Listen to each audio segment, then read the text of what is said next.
Hello everyone, সবাই কেমন আছো? আলহামদুলিল্লাহ আমি ভালো আছি। আমি মৌসুমি লাইফস্টাইল থেকে চলে আসলাম। আশা করি তোমরা সবাই ভালো আছো। আসসালামু আলাইকুম।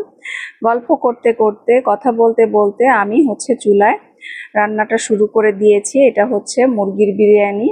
খুবই পছন্দের একটা খাবার, গোল আলু দিয়ে মুরগির বিরিয়ানি। আমার বাচ্চারাও পছন্দ করে, আমিও অসম্ভব পছন্দ করি। তো ওদের টিফিনে দেওয়ার জন্য প্লাস দুপুরের খাবার খাওয়ার জন্য রান্না করলাম।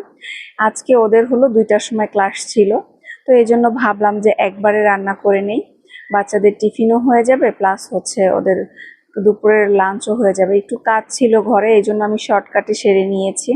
তো একটু কালকে বাজার করে নিয়ে আসছি, সেগুলো আমি একটু গুছিয়ে রাখবো এখন।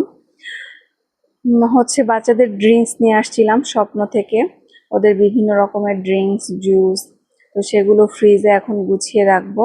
ফ্রিজটা অনেক খাবার এলোমেলো হয়ে আছে, একটু গুছাবো, সময়ই পাচ্ছি না, এতটা ব্যস্ত ছিলাম। তো এই ফাঁকে একটুখানি গুছিয়ে নিলাম হালকা করে। আল্লাহ হাফেজ।